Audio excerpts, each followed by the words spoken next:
there it is. Where are the teachers and preachers and mission executives and seminary presidents who talk like that? Their number is increasing. Even as I run my final lap, I want to be one. I want to breathe any little spark of Godward zeal I can into the listener's soul. Your soul. Feel free to ransack this book for wherever you feel that breath. It doesn't have to be listened to straight through. This book is not just for missionaries. It is for pastors who want to connect their fragile, momentary, local labors to God's invincible, eternal, global purposes. It is for lay people who want a deeper motivation for being world Christians than they get from statistics. It is for college and seminary professors teaching the theology of missions who really want their classes to be theological, as well as anthropological, methodological, and technological. And it is for leaders who need the flickering wick of their vocation fanned into flame again, with a focus on the supremacy of God in all things. My prayer is that God will be merciful to make my labors fruitful for Christ's imperial majesty. May He raise up generations of world Christians who are willing to lay down their lives to make the nations glad in the glory of God through Jesus Christ. Part 1. Making God Supreme in Missions. The Purpose, the Power, and the Price. 1. The Supremacy of God in Missions through Worship. Missions is not the ultimate goal of the church. Worship is. Missions exist because worship doesn't. Worship is ultimate, not missions, because God is ultimate, not man. When this age is over and countless millions of the redeemed fall on their faces before the throne of God, missions will be no more. It is a temporary necessity, but worship abides forever. Worship, therefore, is the fuel and goal of missions.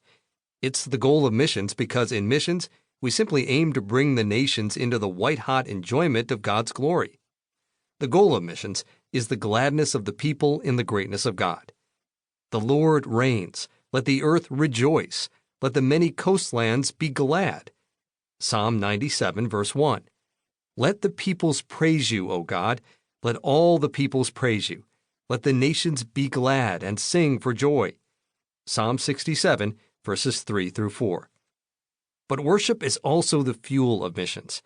Passion for God in worship precedes the offer of God in preaching. You can't commend what you don't cherish. Missionaries will never call out, "Let the nations be glad," if they cannot say from the heart, "I rejoice in the Lord. I will be glad and exult in you. I will sing praise to your name, O Most High." Psalm 104, verse 34, and Psalm 9, verse 2. Missions begins and ends in worship.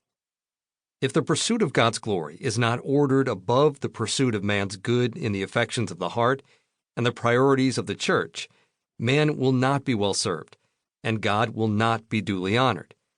I am not pleading for a diminishing of missions, but for a magnifying of God.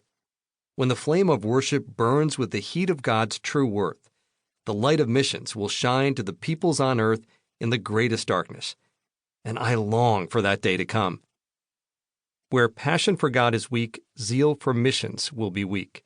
Churches that are not centered on the exaltation of the majesty and beauty of God will scarcely kindle a fervent desire to declare His glory among the nations.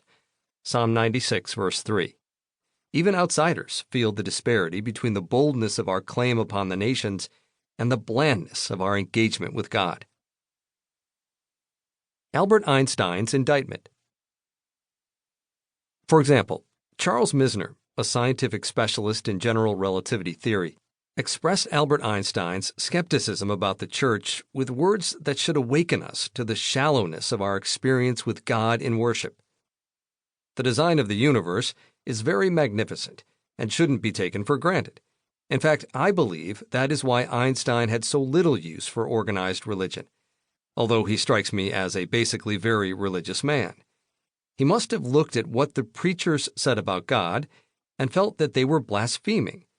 He had seen much more majesty than they had ever imagined, and they were just not talking about the real thing. My guess is